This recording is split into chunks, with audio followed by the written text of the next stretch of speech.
ಕಲ್ಯಾಣ ಕರ್ನಾಟಕದ ಪ್ರವಾಸವನ್ನು ನಾವು ಹಮ್ಮಿಕೊಂಡಿದ್ದೇವೆ. ಸಂಘಟನಾತ್ಮಕವಾಗಿರ್ತಕ್ಕಂಥ ಪ್ರವಾಸ. ಇನ್ನು ರಾಜ್ಯಾದ್ಯಂತ SIR ಮತದಾರ ಪಟ್ಟಿಯ ಪರಿಷ್ಕರಣೆ ನಡೀತಾ ಇದೆ ಮತ್ತು ಸಂಘಟನಾತ್ಮಕವಾಗಿರ್ತಕ್ಕಂಥ ವಿಚಾರಗಳು ಎಲ್ಲವನ್ನೂ ಕೂಡ ಚರ್ಚೆ ಮಾಡಬೇಕು ಅಂತೇಳಿ ಬೀದರ್, ಗುಲ್ಬರ್ಗ, ಯಾದಗಿರಿ, ರಾಯಚೂರು, ಕೊಪ್ಪಳ ಈ ಜಿಲ್ಲೆಗಳ ಪ್ರವಾಸವನ್ನು ಹಮ್ಮಿಕೊಂಡಿದ್ದೇವೆ.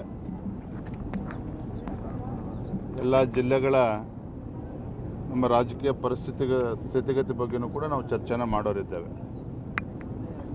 ವಿಶೇಷವಾಗಿ ಸಂದರ್ಭದಲ್ಲಿ ಚರ್ಚೆ ಮಾಡುವಂಥದ್ದು ಅಂತ ಹೇಳಿದ್ರೆ ಬೀದರ್ ಇರ್ಬೋದು, ರಾಯಚೂರು ಇರ್ಬೋದು, ಗುಲ್ಬರ್ಗ, ಯಾದಗಿರಿ ಜಿಲ್ಲೆಗಳಿರ್ಬೋದು. 12%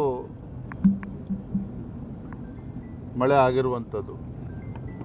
ಈ ಭಾಗದಲ್ಲೇ 30 ಲಕ್ಷಕ್ಕೂ ಹೆಚ್ಚು ಹೆಕ್ಟೇರ್ಗಳಲ್ಲಿ ಇವತ್ತು ಬಿತ್ತನೆ ಆಗದೇನೆ ರೈತರು ಪರದಾಡ್ತಾ ಇದ್ದಾರೆ. ಮಳೆಯ ಅಭಾವದಿಂದ ತೊಗರಿ, ಸೂರ್ಯಪಾನ ಇರ್ಬೋದು, ಹತ್ತಿ ಇರ್ಬೋದು, ಬಿತ್ತನೆ ಆಗದೇನೆ ಇವತ್ತು ರೈತರು ಸಂಕಷ್ಟದಲ್ಲಿದ್ದಾರೆ.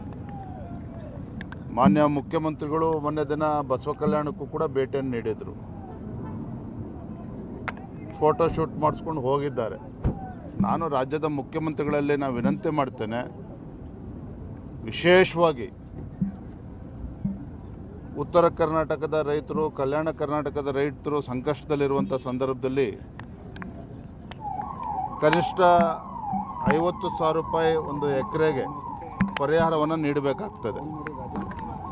ಈ ನಿಟ್ಟಿನಲ್ಲಿ ರಾಜ್ಯ ಸರ್ಕಾರ ತಲೆ ಕೆಡಿಸ್ಕೋಬೇಕು. ರೈತರ ಒಂದು ಸಮಸ್ಯೆಗೆ ಸ್ಪಂದನೆ ಮಾಡುವಂಥ ಕೆಲಸ ಮಾಡಬೇಕು ಅಂತೇಳಿ ನಾನು ಆಗ್ರಹ ಪಡಿಸ್ತೇನೆ. ಮೊನ್ನೆ ಬಸವ ಕಲ್ಯಾಣ ಕೂಡ ಭೇಟಿಯನ್ನು ನೀಡಿದಾಗ ಉಳಿದಿರ್ತಕ್ಕಂಥ ಹಣವನ್ನು ಬಿಡುಗಡೆ ಮಾಡ್ತೇನೆ ಬಸವ ಕಲ್ಯಾಣದ ಅಭಿವೃದ್ಧಿ ದೃಷ್ಟಿಯಿಂದ ಅಂತ ಹೇಳಿದ್ದಾರೆ.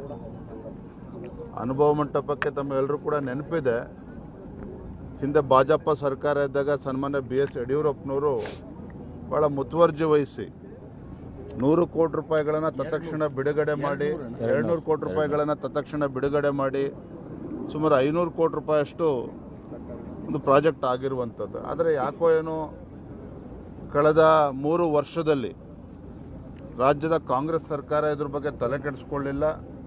ಈ ಭಾಗದ ಜನರು ಒತ್ತಾಯ ಮಾಡಿದಾಗಲೂ ಕೂಡ ಅದ್ರ ಬಗ್ಗೆ ಏನು ಚಕಾರವೂ ಕೂಡ ಎತ್ತಿಲ್ಲ. ಅದು ಈಗ ಮಾನ್ಯ ಮುಖ್ಯಮಂತ್ರಿಗಳು ಅದ್ರ ಬಗ್ಗೆ ಚರ್ಚೆ ಮಾಡಿದ್ದಾರೆ. ಇವರ ನೇತೃತ್ವದಲ್ಲಾದರೂ ಕೂಡ ತತ್ಕ್ಷಣ ಹಣ ಬಿಡುಗಡೆ ಮಾಡಿ ಏನೇನು ಕೆಲಸಗಳು ಆಗಬೇಕು ಅದ್ರ ಕಡೆ ಗಮನ ಹರಿಸಬೇಕು ಅಂತೇಳಿ ತಮ್ಮ ಮುಖೇನ ನಾನು ವಿನಂತಿಯನ್ನು ಮಾಡ್ತಾ ಇದ್ದೇನೆ. ರಾಜ್ಯ ಬಿಜೆಪಿಯಲ್ಲಿ ಏನು ಸರಿ ಇಲ್ಲ ಅಂತ ಪದೇ ಪ್ರೂವ್ ಆಗ್ತಾ ಇದೆ. ಅದೇ ವಿಶೇಷವಾಗಿ ಬೀದರ್ನಲ್ಲೂ ಕೂಡ ಸರ್ ಈಗ ಚುನಾವಣೆ ಬರ್ತಾ ಇದೆ, ಜಿಲ್ಲಾ ಪಂಚಾಯತ್, ತಾಲೂಕು ಪಂಚಾಯತ್, ಯಾವ ರೀತಿ ಇದಕ್ಕೊಂದು ಫುಲ್ ಸ್ಟಾಪ್ ಇಡ್ತೀರಿ? ಮತ್ತೆ ಪದೇ ಇದನ್ನ ಈಗ ಅಡ್ಡ ಮತದಾನ ವಿಚಾರ ಆಗಿರ್ಬೋದು, ಪ್ರತಿಯೊಂದು ಎಲ್ಲ ಆಂತರಿಕ ಬೇಗುದಿ ಆಗಿರ್ಬೋದು ಸರ್, ಯಾವ ರೀತಿ ಇದನ್ನು ಬಗೆಹರಿಸ್ತೀರಿ ಅಂತ, ಮತ್ತೆ ಏನು ಕ್ರಮ ಕೈಗೊಳ್ಳೋದಾಗಿದೆ?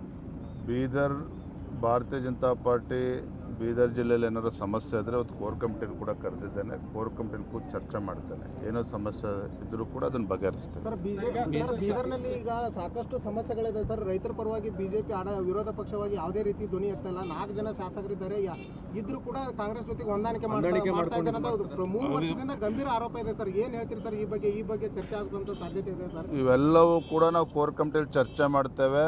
ಆ ರೀತಿ ಪ್ರಶ್ನೆನೇ ಇಲ್ಲ. ನಮ್ದು ಯಾವುದೇ ಶಾಸಕರು ಕಾಂಗ್ರೆಸ್ ಜೊತೆ ಹೊಂದಾಣಿಕೆ ಮತ್ತೊಂದು ಪ್ರಶ್ನೆ ಇಲ್ಲ.